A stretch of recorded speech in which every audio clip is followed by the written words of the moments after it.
آج ہم آپ کو ایک ایسے راز سے آشنا کرنے جا رہے ہیں جو صدیوں سے انسان کے ذہن میں سوال بن کر گردش کر رہا ہے۔ کیا آپ نے کبھی سوچا ہے کہ حضرت آدم علیہ السلام سے پہلے اس زمین پر کون سی مخلوق آباد تھی؟ اور جب انہیں جنت سے زمین پر بھیجا گیا تو اس وقت دنیا کیسی تھی؟ ہم اس بیان میں یہ بھی جاننے کی کوشش کریں گے کہ حضرت حوا سلام اللہ علیہا کے ساتھ زمین پر آنے کے بعد زندگی کا آغاز کیسے ہوا، اور اس سے پہلے اس دنیا میں کیا کچھ موجود تھا۔ کیا واقعی آدم علیہ السلام سے پہلے بھی کوئی مخلوق یہاں رہتی تھی؟ اگر تھی تو اس کا انجام کیا ہوا؟ ہم آپ کو یہ بھی بتائیں گے کہ آدم علیہ السلام کو زمین کے کس مقام پر اتارا گیا، ان کی تخلیق مٹی سے کیوں کی گئی، اور وہ مٹی کہاں سے لی گئی تھی۔ جنت سے زمین پر آنے کے بعد انہوں نے زندگی کیسے گزاری، کیا وہ اپنے ساتھ جنت کی کوئی نشانی بھی لائے تھے؟ اس کے ساتھ ساتھ ہم یہ بھی جانیں گے کہ ان کی وفات کب اور کس طرح ہوئی، اور وہ کون سے حقائق ہیں جو آج تک راز بنے ہوئے ہیں۔ دوستوں، مذہبی روایات کے مطابق جب اللہ تعالیٰ نے آدم علیہ السلام کو پیدا فرمایا اور فرشتوں کو سجدہ کرنے کا حکم دیا تو ابلیس نے تکبر کی بنا پر انکار کر دیا۔ اسی نافرمانی کی وجہ سے اسے جنت سے نکال کر زمین پر پھینک دیا گیا، جہاں اس نے قیامت تک مہلت مانگ کر انسانوں کو گمراہ کرنے کا ارادہ کیا۔ یہ بھی کہا جاتا ہے کہ ابلیس چونکہ جنات میں سے تھا اور آگ سے پیدا ہوا تھا، اس لیے اندازہ لگایا جاتا ہے کہ آدم علیہ السلام سے پہلے زمین پر جنات آباد تھے، لیکن ان کے فتنہ و فساد کی وجہ سے اللہ کے حکم سے فرشتوں نے انہیں ختم کر دیا، اور باقی بچ جانے والے جن ویران جزیروں اور سمندروں میں جا بسے۔ سائنسدانوں کے مطابق اس زمین پر کبھی ڈائناسور بھی آباد تھے جو وقت کے ساتھ ختم ہو گئے، جبکہ کچھ ماہرین یہ بھی مانتے ہیں کہ آدم علیہ السلام سے پہلے انسانوں جیسی مخلوقات بھی اس دنیا میں موجود تھیں۔ یہ سب حقائق اور راز آپ کو حیران کر دیں گے، بس آخر تک ہمارے ساتھ رہیے، کیونکہ آگے آنے والی معلومات آپ کو ایک نئی دنیا سے روشناس کروائیں گی۔ اس موضوع پر مختلف آراز سامنے آتی رہی ہیں۔ کچھ ماہرین کا کہنا ہے کہ زمین سے ملنے والے قدیم ڈھانچوں اور باقیات کی بنیاد پر یہ گمان کیا جاتا ہے کہ حضرت آدم علیہ السلام سے پہلے بھی یہاں ایسی مخلوقات موجود تھیں جو وقت کے ساتھ باقی امتوں کی طرح ختم ہو گئیں یا ختم کر دی گئیں، جبکہ بعض لوگ تو یہاں تک دعویٰ کرتے ہیں کہ کسی دور میں زمین خلائی مخلوقات کا مرکز بھی رہی ہے۔ لیکن جب ہم قرآن مجید کی طرف رجوع کرتے ہیں تو ایک مختلف حقیقت سامنے آتی ہے۔ سورۃ ہود کی آیت نمبر 7 میں بیان کیا گیا ہے کہ اللہ تعالیٰ وہی ہے جس نے آسمانوں اور زمین کو 6 دنوں میں پیدا فرمایا، اور اس وقت اس کا عرش پانی پر تھا۔ اس آیت سے معلوم ہوتا ہے کہ حضرت آدم علیہ السلام سے پہلے زمین پر صرف پانی موجود تھا اور کسی واضح مخلوق کا ذکر نہیں ملتا۔ اسی حوالے سے جب لوگوں نے حضور نبی اکرم صلی اللہ علیہ وآلہ وسلم سے سوال کیا کہ آسمانوں اور زمین کی تخلیق سے پہلے کیا تھا، تو آپ صلی اللہ علیہ وآلہ وسلم نے فرمایا کہ اللہ کے سوا کچھ نہ تھا، نہ اوپر ہوا تھی اور نہ نیچے ہوا تھی۔ پھر اللہ تعالیٰ نے پانی پر اپنا عرش قائم فرمایا اور یوں مخلوق کی ابتدا ہوئی۔ محترم دوستو، صحیح بخاری میں بھی ایک روایت ملتی ہے کہ یمن سے ایک وفد حضور اکرم صلی اللہ علیہ وآلہ وسلم کی خدمت میں حاضر ہوا اور عرض کیا کہ ہمیں دین کا علم سکھائیے اور یہ بھی بتائیے کہ حضرت آدم علیہ السلام سے پہلے اس زمین پر کیا تھا۔ تو آپ صلی اللہ علیہ وآلہ وسلم نے ارشاد فرمایا کہ اس وقت صرف اللہ تعالیٰ موجود تھا، اس کا عرش پانی پر تھا، اور پھر اس نے ہر چیز کو لوح محفوظ میں لکھ دیا۔ مزید یہ کہ نبی کریم صلی اللہ علیہ وسلم نے فرمایا کہ اللہ تعالیٰ نے سب سے پہلے قلم کو پیدا کیا اور اسے حکم دیا کہ وہ لکھے، چنانچہ قلم نے اسی لمحے قیامت تک ہونے والی ہر چیز کو لکھ ڈالا۔ یہ دراصل اللہ تعالیٰ کا کامل علم تھا جو اس کے حکم سے لوح محفوظ پر محفوظ کر دیا گیا۔ یوں ناظرین، یہ حقیقت واضح ہوتی ہے کہ کائنات کی ابتدا اللہ کے حکم سے ہوئی اور ہر چیز ایک طے شدہ نظام کے تحت وجود میں آئی۔ اس موضوع کو مزید سمجھنے کے لیے ایک نہایت اہم روایت ہمارے سامنے آتی ہے۔ حضرت عبداللہ بن عمر بن عاص رضی اللہ عنہ بیان کرتے ہیں کہ انہوں نے رسول اللہ صلی اللہ علیہ وسلم کو یہ فرماتے ہوئے سنا کہ اللہ تعالیٰ نے آسمانوں اور زمین کی تخلیق سے 50,000 سال پہلے ہی تمام مخلوقات کی تقدیریں لکھ دی تھیں، اور اس وقت اس کا عرش پانی پر تھا۔ اس مبارک حدیث سے یہ بات واضح ہو جاتی ہے کہ تخلیق کا آغاز پانی سے ہوا، پھر عرش کی تخلیق ہوئی اور اس کے بعد قلم کو پیدا کیا گیا، پھر فوراً ہی لوح محفوظ وجود میں آئی جس پر قیامت تک ہونے والے تمام واقعات اللہ کے حکم سے لکھ دیے گئے۔ اس کے بعد کائنات کی دیگر مخلوقات، آسمان اور زمین مرحلہ وار وجود میں آتے گئے۔ اسی طرح حضرت ابو ہریرہ رضی اللہ عنہ سے روایت ہے کہ جب نبی کریم صلی اللہ علیہ وسلم سے دنیا کی تخلیق کی ترتیب کے بارے میں پوچھا گیا تو آپ صلی اللہ علیہ وسلم نے بڑی حکمت کے ساتھ اس کی وضاحت فرمائی۔ آپ صلی اللہ علیہ وسلم نے فرمایا کہ اللہ تعالیٰ نے ہفتے کے دن مٹی پیدا کی، اتوار کے دن پہاڑ، پیر کے دن درخت، منگل کے دن تکالیف، بیماریاں اور آزمائشیں، بدھ کے دن نور، جمعرات کے دن چوپائے زمین پر پھیلا دیے، اور پھر جمعے کے مبارک دن عصر کے بعد سے رات تک کے وقت میں حضرت آدم علیہ السلام کو پیدا فرمایا۔ اس روایت سے ہمیں یہ اندازہ ہوتا ہے کہ کائنات کی تخلیق ایک خاص ترتیب اور حکمت کے تحت ہوئی، اور ان تمام مخلوقات کے بعد آخر میں حضرت آدم علیہ السلام کو پیدا کیا گیا۔ اگرچہ وہ تخلیق کے اعتبار سے آخری تھے، لیکن مقام کے لحاظ سے وہ پوری انسانیت کے اولین فرد اور تمام انسانوں کے باپ ہیں۔ اس سے یہ بھی معلوم ہوتا ہے کہ انسان کی تخلیق سے پہلے فرشتے اور جنات پہلے ہی پیدا کیے جا چکے تھے، اور کائنات ایک خاص نظام کے تحت تیار کی جا رہی تھی تاکہ انسان کو اس میں ایک خاص مقصد کے ساتھ بسایا جائے۔ عقل و شعور رکھنے والی مخلوقات میں سب سے پہلا درجہ فرشتوں کا، اس کے بعد جنات کا، اور آخر میں انسان کا آتا ہے۔ اسی حقیقت کی طرف سورۃ الحجر کی آیت نمبر 27 میں اشارہ کیا گیا ہے، جہاں اللہ تعالیٰ فرماتے ہیں کہ جنات کو اس سے پہلے دہکتی آگ سے پیدا کیا گیا۔ جنات کے بارے میں حضرت عبداللہ بن عباس رضی اللہ عنہ بیان کرتے ہیں کہ حضرت آدم علیہ السلام کی تخلیق سے ہزاروں سال پہلے جنات اس زمین پر آباد تھے۔ ابتدا میں وہ اپنی زندگی بسر کرتے رہے، لیکن وقت گزرنے کے ساتھ وہ سرکشی اور فساد میں مبتلا ہو گئے، یہاں تک کہ انہوں نے ظلم و زیادتی اور ناحق خون بہانا شروع کر دیا۔ جب ان کا فساد حد سے بڑھ گیا تو اللہ تعالیٰ نے ان کی سرکوبی کے لیے فرشتوں کا ایک عظیم لشکر بھیجا۔ پھر فرشتوں اور جنات کے درمیان ایک سخت معرکہ برپا ہوا جس میں جنات کو شکست ہوئی۔ اس کے بعد وہ زمین کے میدانوں سے نکال دیے گئے اور پناہ کے لیے سمندروں کے جزیروں، گھنے جنگلات اور بلند پہاڑوں کا رخ کرنے پر مجبور ہو گئے۔ کہا جاتا ہے کہ آج بھی ان کی رہائش زیادہ تر انہی سنسان مقامات پر ہے۔ ناظرین کرام، اب ایک نہایت اہم سوال پیدا ہوتا ہے کہ حضرت آدم علیہ السلام کی تخلیق مٹی سے ہی کیوں کی گئی اور وہ مٹی کہاں سے لائی گئی؟ یاد رکھیں کہ آدم علیہ السلام نہ کسی کے بیٹے تھے اور نہ ہی ان کا کوئی باپ تھا، بلکہ انہیں براہ راست اللہ تعالیٰ نے مٹی سے پیدا فرمایا۔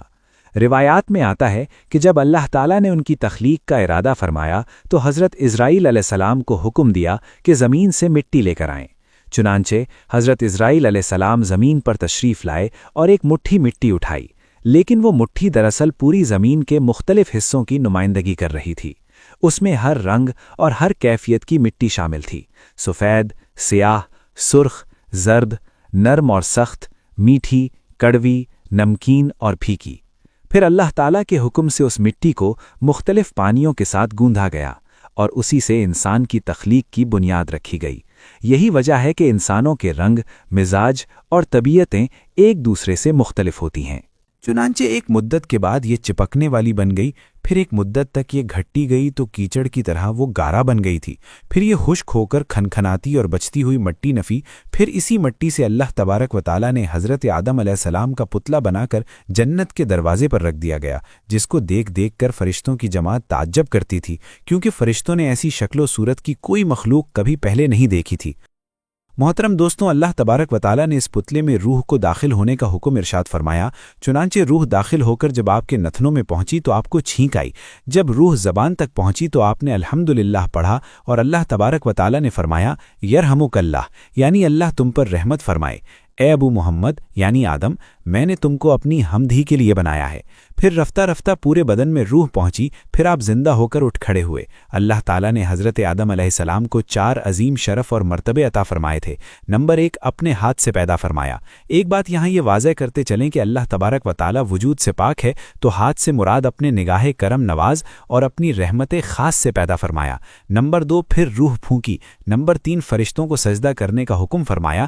نمبر 4، اشیاء کی ناموں کے علم سے سرفراز فرمایا۔ فرما دیا تھا۔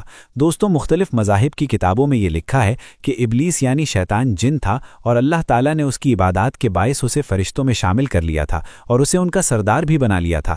اس کے بعد اس کی ریاضت کا سلسلہ جاری رہا۔ اس کائنات کا کوئی ایسا چپا یا کوئی ایسا ٹکڑا نہیں جس پر ابلیس نے سجدہ نہ کیا ہو۔ یہ ان سجدوں، ریاضتوں اور عبادات کا نتیجہ ہی تھا کہ اللہ تبارک و تعالیٰ نے ابلیس کو فرشتوں کا سردار بنایا۔ لیکن پھر شیطان غرور کا شکار ہوا۔ اس نے مٹی کے پتلے یعنی حضرت آدم علیہ السلام کو سجدہ کرنے سے انکار کر دیا۔ جب اللہ تبارک و تعالیٰ نے آدم علیہ السلام کو مٹی سے بنایا تو سب کو کہا ان کو سجدہ کیا جائے، لیکن ابلیس کے اندر ایک غرور تھا، ایک گھمنڈ تھا۔ اس نے کہا میں آگ سے بنا اور یہ مٹی سے، میں اسے کیوں سجدہ کروں؟ اس نے سجدہ کرنے سے انکار کر دیا اور یہاں سے خیر اور شر کی طاقتوں کے درمیان جنگ کا آغاز ہو گیا تھا۔ بعض روایات میں یہ ذکر ملتا ہے کہ جب حضرت آدم علیہ السلام کی تخلیق ہو رہی تھی تو ایک واقعہ ایسا پیش آیا جس کے بعد اللہ تعالیٰ نے حضرت جبرائیل علیہ السلام کو حکم دیا کہ مخصوص مٹی کو نکالا جائے۔ چنانچہ جب وہ مٹی نکالی گئی تو حضرت آدم علیہ السلام کے پیٹ پر ایک چھوٹا سا نشان بن گیا، جسے بعض لوگ ناف کی شکل سے تعبیر کرتے ہیں۔ ناظرین کرام، اسی حوالے سے کچھ روایات میں یہ بھی بیان کیا جاتا ہے کہ اس مٹی سے جسے نکالا گیا تھا ایک مخلوق یعنی کتے کو پیدا کیا گیا۔ کتے کی تخلیق کے بارے میں مختلف اقوال ملتے ہیں اور ہر روایت اپنی جگہ ایک الگ پہلو بیان کرتی ہے۔ مزید روایات کے مطابق جب حضرت آدم علیہ السلام اور حضرت حوا سلام اللہ علیہا کو زمین پر بھیجا گیا تو ابلیس نے زمین کے درندوں کو ان کے خلاف اکسانے کی کوشش کی۔ اس موقع پر اللہ تعالیٰ نے کتے کو پیدا فرمایا جس نے ان دونوں کی حفاظت کی اور درندوں کو قریب آنے سے روکے رکھا۔ حضرت ابو موسیٰ اشعری رضی اللہ عنہ سے روایت ہے کہ نبی کریم صلی اللہ علیہ وسلم نے فرمایا کہ اللہ تعالیٰ نے حضرت آدم علیہ السلام کو ایک مٹھی مٹی سے پیدا فرمایا اور یہ مٹی پوری زمین کے مختلف حصوں سے لی گئی تھی۔ یہی وجہ ہے کہ ان کی اولاد میں رنگوں، زبانوں اور مزاجوں کا فرق پایا جاتا ہے۔ حضرت آدم علیہ السلام کو ابو البشر یعنی تمام انسانوں کا باپ کہا جاتا ہے اور انہیں خلیفۃ اللہ اور صفی اللہ جیسے القابات سے بھی یاد کیا جاتا ہے۔ آپ اللہ تعالیٰ کے پہلے نبی ہیں۔ روایات کے مطابق آپ نے تقریباً 960 برس کی عمر پائی اور آپ کی اولاد کی تعداد وفات کے وقت بہت زیادہ ہو چکی تھی جنہوں نے زمین کو آباد کیا۔ قرآن مجید میں بار بار اس بات کو بیان کیا گیا ہے کہ حضرت آدم علیہ السلام کی تخلیق مٹی سے ہوئی۔ جب اللہ تعالیٰ نے انہیں جنت میں رہنے کا حکم دیا تو کچھ عرصے بعد تنہائی کی وجہ سے ان پر ایک کیفیت طاری ہوئی۔ تب اللہ تعالیٰ نے ان پر نیند طاری کی اور اسی حالت میں ان کی بائیں پسلی سے حضرت حوا سلام اللہ علیہا کو پیدا فرمایا۔ جب حضرت آدم علیہ السلام بیدار ہوئے تو اپنے پاس ایک نہایت حسین و جمیل عورت کو دیکھ کر حیران رہ گئے۔ انہوں نے پوچھا تم کون ہو اور یہاں کیوں آئی ہو؟ تو حضرت حوا سلام اللہ علیہا نے جواب دیا میں آپ کی بیوی ہوں اور اللہ تعالیٰ نے مجھے اس لیے پیدا فرمایا ہے تاکہ آپ کو مجھ سے سکون اور انس حاصل ہو اور ہم دونوں مل کر خوشی اور باہمی پیار کے ساتھ زندگی گزاریں اور اللہ تعالیٰ کی نعمتوں کا شکر ادا کرتے رہیں۔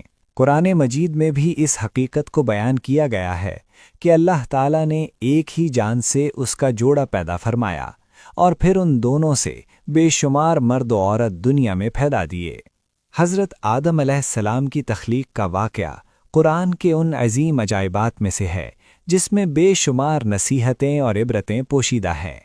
اللہ تعالیٰ نے انسان کو پیدا کرنے کے 4 مختلف طریقے بیان فرمائے جو اس کی بے مثال قدرت کا واضح ثبوت ہیں۔ پہلا طریقہ مرد اور عورت دونوں کے ملاپ سے، جیسا کہ عام انسانوں کی پیدائش ہوتی ہے، اور یہی طریقہ آج تک جاری ہے۔ دوسرا طریقہ صرف مرد سے ایک انسان کی تخلیق، جیسا کہ حضرت حوا سلام اللہ علیہا کو حضرت آدم علیہ السلام کی پسلی سے پیدا کیا گیا۔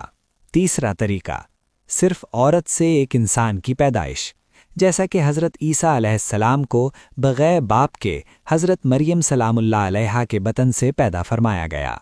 چوتھا طریقہ بغیر مرد و عورت کے، یعنی براہ راست مٹی سے تخلیق، اور یہ اعزاز حضرت آدم علیہ السلام کو حاصل ہوا۔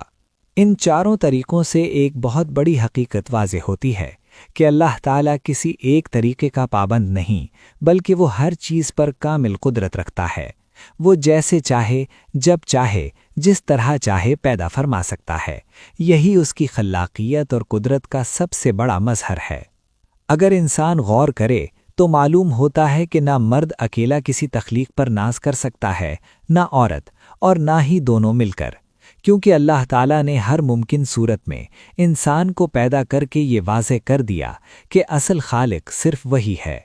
اب ایک اور اہم سوال کی طرف آتے ہیں کہ حضرت آدم علیہ السلام سے لے کر حضرت محمد صلی اللہ علیہ وآلہ وسلم تک کتنا عرصہ گزرا اور دیگر انبیاء کے درمیان کتنا فاصلہ تھا؟ ناظرین، اس بارے میں قرآن و حدیث میں کوئی حتمی اور واضح تعداد موجود نہیں ہے، البتہ بعض تاریخی روایات ضرور ملتی ہیں۔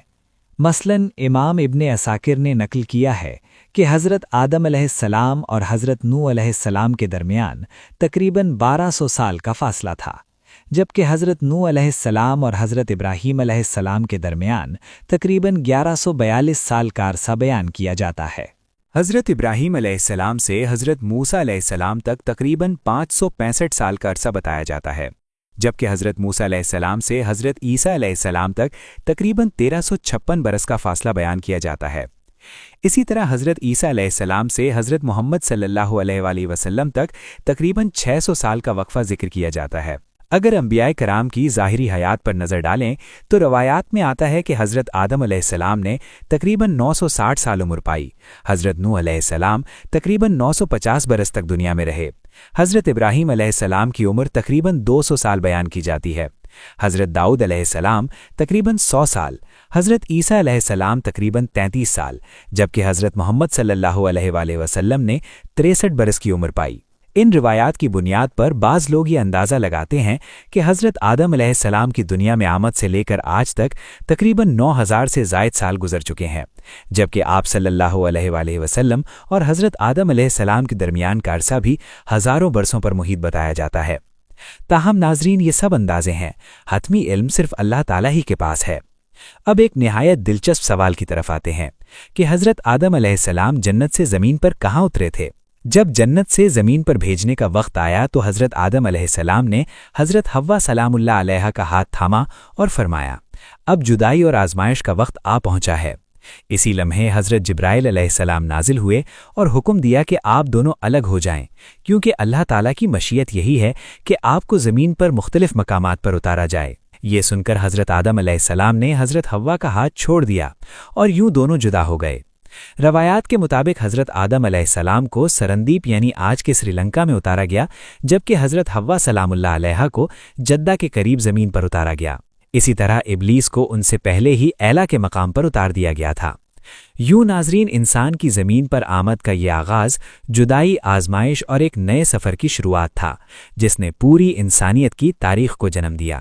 روایات کے مطابق جب حضرت آدم علیہ السلام اور حضرت حوا سلام اللہ علیہ کو زمین پر اتارا گیا تو اس وقت جدہ اور سرندیپ یعنی موجودہ سری لنکا کے درمیان تقریباً 2100 میل کا فاصلہ تھا۔ کہا جاتا ہے کہ حضرت آدم علیہ السلام کی جنتی زبان عربی تھی، مگر زمین پر آنے کے بعد وہ زبان بھلا دی گئی اور اس کی جگہ انہیں سریانی زبان عطا کی گئی۔ تاریخی روایات کے مطابق سری لنکا کا جزیرے میں ایک بلند پہاڑی موجود ہے جسے آج کوہ آدم یا ایڈمز پیک کہا جاتا ہے۔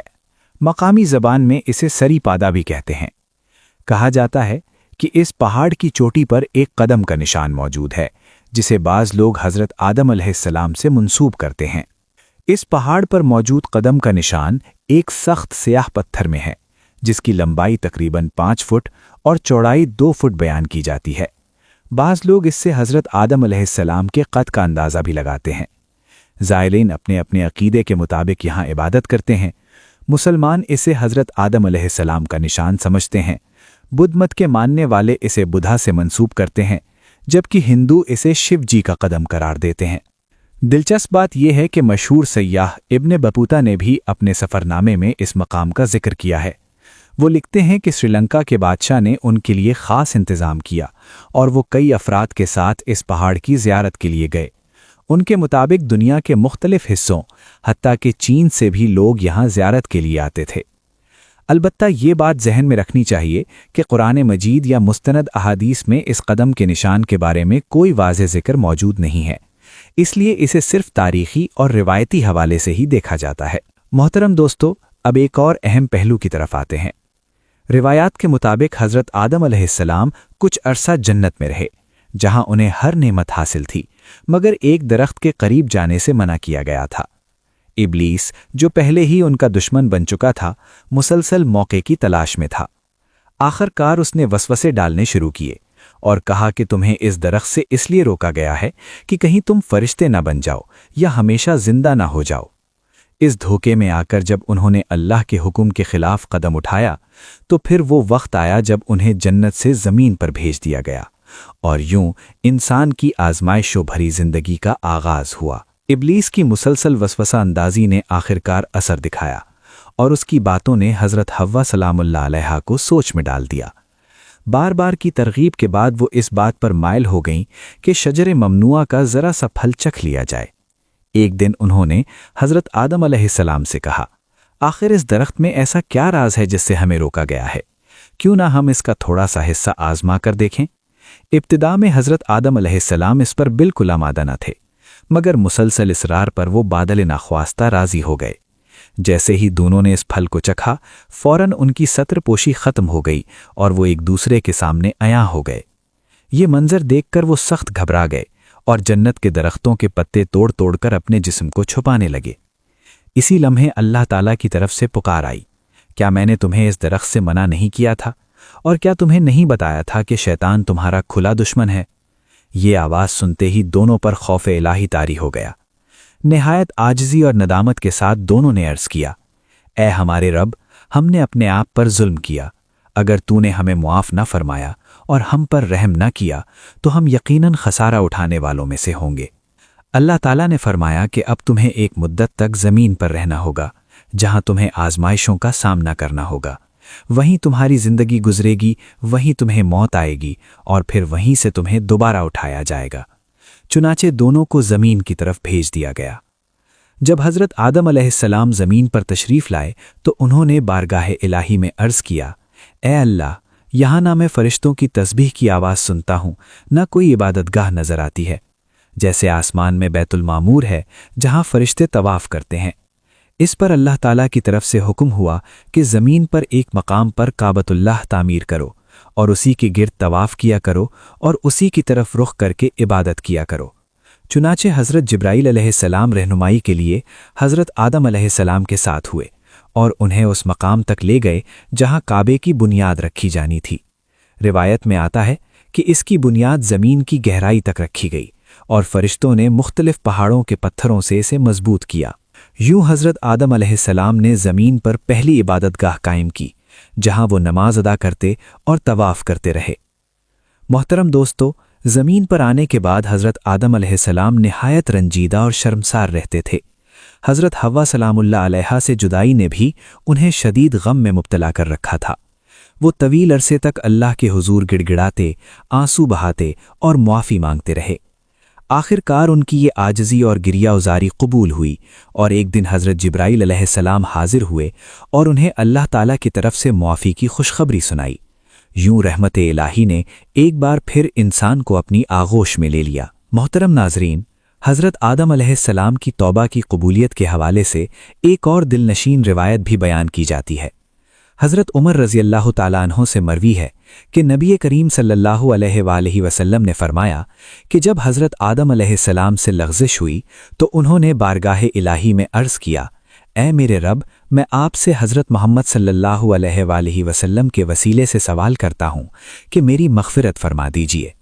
اللہ تعالیٰ نے فرمایا، اے آدم، تم نے محمد صلی اللہ علیہ وآلہ وسلم کو کیسے پہچانا حالانکہ میں نے ابھی تک انہیں پیدا بھی نہیں کیا؟ تو حضرت آدم علیہ السلام نے عرض کیا، اے میرے پروردگار، جب تو نے مجھے پیدا فرمایا اور مجھ میں روح پھونکی تو میں نے عرش پر لکھا دیکھا، لا الہ الا اللہ محمد الرسول اللہ۔ تب میں نے جان لیا کہ جس ہستی کا نام آپ نے اپنے نام کے ساتھ جوڑا ہے وہ یقیناً آپ کے نزدیک سب سے زیادہ محبوب ہیں۔ یہ سن کر اللہ تعالیٰ نے فرمایا، اے آدم، تم نے سچ کہا، وہ میرے نزدیک سب سے زیادہ محبوب ہیں، اور جب تم نے ان کے وسیلے سے مجھ سے دعا مانگی تو میں نے تمہیں معاف کر دیا، اور اگر محمد نہ ہوتے تو میں تمہیں بھی پیدا نہ کرتا۔ ایک اور روایت میں آتا ہے کہ اللہ تعالیٰ نے حضرت آدم علیہ السلام اور حضرت حوا سلام اللہ علیہا کو چند خاص دعائیہ کلمات سکھائے، جب انہوں نے ان کلمات کے ذریعے عاجزی کے ساتھ اللہ سے معافی مانگی تو اللہ تعالیٰ نے جمعے کے بابرکت دن ان کی توبہ قبول فرما لی۔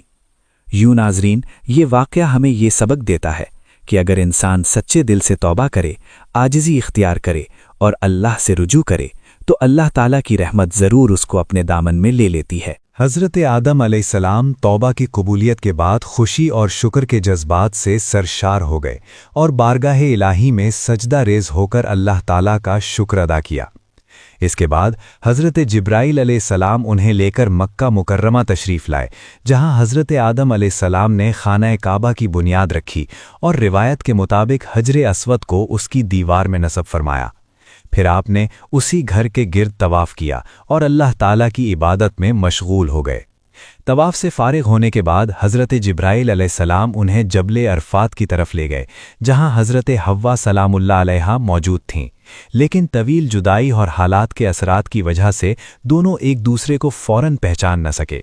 بعد ازاں حضرت جبرائیل علیہ السلام نے ان کا تعارف کروایا اور یوں زمین پر ان کی پہلی ملاقات مکمل ہوئی۔ خانہ کعبہ کی تاریخ کے حوالے سے بیان کیا جاتا ہے کہ یہ مقدس گھر ابتدائی طور پر اسی بنیاد پر قائم رہا یہاں تک کہ طوفان نوح کا زمانہ آیا۔ اس طوفان کے دوران بعض روایات کے مطابق اس کی عمارت کا ظاہری حصہ اٹھا لیا گیا، جبکہ اس کی جگہ ایک نشان باقی رہ گیا۔ اس کے باوجود لوگ اس مقام پر آ کر دعا اور عبادت کرتے رہے۔ پھر حضرت ابراہیم علیہ السلام کے زمانے میں دوبارہ خانہ کعبہ کی تعمیر کا حکم دیا گیا۔ حضرت ابراہیم علیہ السلام اپنے بیٹے حضرت اسماعیل علیہ السلام کے ساتھ اس مقدس گھر کی تعمیر میں مصروف ہوئے۔ بعض روایات میں آتا ہے کہ اس کی حدود متعین کرنے کے لیے اللہ تعالیٰ کی طرف سے ایک بادل کا سایہ بھیجا گیا، جس کے مطابق حضرت جبرائیل علیہ السلام نے رہنمائی فرمائی اور حضرت ابراہیم علیہ السلام نے اس بنیاد پر تعمیر کا آغاز کیا۔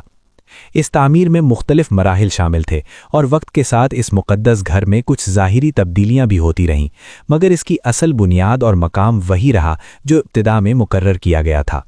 اب ایک اور پہلو کی طرف آتے ہیں کہ کیا حضرت آدم علیہ السلام سے پہلے بھی کوئی نبی آیا تھا؟ اس حوالے سے مختلف روایات میں ذکر ملتا ہے کہ جنات انسان سے پہلے پیدا کیے گئے تھے اور بعض روایات کے مطابق ان میں بھی ہدایت کے لیے انبیاء مبعوث کیے گئے۔ اگرچہ ان تفصیلات کی کیفیت ہمارے لیے قطعی طور پر واضح نہیں، لیکن یہ بات ضرور بیان کی جاتی ہے کہ اللہ تعالیٰ نے ہر مخلوق کو ہدایت سے محروم نہیں رکھا۔ روایت میں یہ بھی ذکر کیا جاتا ہے کہ جنات میں بھی انبیاء آئے جنہوں نے انہیں راہ حق کی طرف بلایا، مگر بعض نے ان کی نافرمانی بھی کی۔ جب حضرت آدم علیہ السلام زمین پر بسنے لگے تو اللہ تعالیٰ نے انہیں عزت، لباس اور کرامت عطا فرمائی اور ان کی اولاد کو دیگر مخلوقات پر فضیلت بخشی۔ یوں انسانیت کا وہ عظیم سفر شروع ہوا جو آج تک جاری ہے۔ حضرت آدم علیہ السلام کی اولاد میں ایک ایسا واقعہ پیش آیا جو انسانی تاریخ کا پہلا بڑا سانحہ سمجھا جاتا ہے۔ ان کی دو اولادوں نے اللہ تعالیٰ کی بارگاہ میں قربانی پیش کی۔ اللہ تعالیٰ نے ایک کی قربانی قبول فرما لی جبکہ دوسرے کی قربانی قبول نہ ہوئی۔ جس کی قربانی قبول نہ ہوئی اس کے دل میں حسد اور غصہ پیدا ہو گیا۔ اس نے اپنے بھائی سے کہا کہ میں تجھے قتل کر دوں گا۔ بھائی نے نہایت حکمت اور نرمی سے جواب دیا کہ اللہ تعالیٰ صرف متقین کی قربانی قبول فرماتا ہے، اس میں میرا کیا قصور ہے؟ لیکن اس نصیحت کے باوجود اس کے دل میں بغض بڑھتا گیا اور آخرکار اس نے اپنے ہی بھائی کو قتل کر دیا۔ یوں انسانی تاریخ کا پہلا قتل وقوع پذیر ہوا اور یہ واقعہ قابیل کے ہاتھوں اپنے بھائی کے قتل کی صورت میں پیش آیا، جبکہ مقتول کا نام روایات میں حابیل بتایا جاتا ہے۔ قتل کے بعد قابیل سخت پریشانی میں مبتلا ہو گیا کیونکہ اسے سمجھ نہیں آ رہا تھا کہ اپنے بھائی کی لاش کا کیا کرے۔ اسی دوران اللہ تعالیٰ نے ایک کوا بھیجا جو زمین کو پرید کر اسے دفنانے کا طریقہ سکھا رہا تھا۔ یہ منظر دیکھ کر قابیل کو احساس ہوا کہ اس نے بہت بڑا گناہ کیا ہے اور وہ شدید ندامت میں مبتلا ہو گیا۔ محترم ناظرین، حضرت آدم علیہ السلام اس واقعے پر بے حد غمگین ہوئے اور بہت روئے۔ یہ ان کے لیے ایک عظیم آزمائش تھی۔ بعد ازاں روایات میں آتا ہے کہ حضرت آدم علیہ السلام کی زندگی کے آخری دور میں اللہ تعالیٰ نے انہیں ایک اور بیٹے کی خوشخبری دی جن کا نام حضرت شیس علیہ السلام رکھا گیا اور انہیں اللہ کی طرف سے ایک خاص تحفہ قرار دیا گیا۔ جب حضرت آدم علیہ السلام کی وفات کا وقت قریب آیا تو فرشتے ان کے پاس حاضر ہوئے۔ روایات کے مطابق انہیں غسل دیا گیا، کفن پہنایا گیا اور ان کی تدفین عمل میں آئی۔ ان کے بیٹے حضرت شیس علیہ السلام نے نماز جنازہ کا طریقہ سیکھ کر ان کی نماز پڑھائی۔ حضرت آدم علیہ السلام کی عمر کے بارے میں روایات میں تقریباً 960 سال بیان کی جاتی ہے۔ ان کی تدفین کے مقام کے حوالے سے مختلف اقوال ملتے ہیں۔ بعض کے مطابق انہیں جبل ابو قبیس کے قریب دفن کیا گیا، جبکہ بعض روایات میں بیت المقدس کا ذکر بھی ملتا ہے۔ ناظرین، یہ بھی بیان کیا جاتا ہے کہ حضرت حوا سلام اللہ علیہا بھی حضرت آدم علیہ السلام کے بعد قریب 1 سال تک حیات رہیں اور پھر ان کا بھی وصال ہوا اور وہ اپنے شوہر کے ساتھ ہی مدفون ہوئیں۔ اگر اس ویڈیو میں پیش کی گئی معلومات میں کسی بھی قسم کی کوئی غلطی ہوئی ہو تو ہم اللہ تبارک و تعالیٰ سے اس کی معافی کے طلبگار ہیں۔ اللہ تعالیٰ ہم سب کی خطاؤں کو معاف فرمائے، ہمیں حق بات سمجھنے اور اس پر عمل کرنے کی توفیق عطا فرمائے، آمین۔ امید ہے آپ کو یہ ویڈیو پسند آئی ہوگی۔ اگر ویڈیو اچھی لگی ہو تو اسے لائک ضرور کریں اور ہمارے چینل کو سبسکرائب کرنا نہ بھولیں۔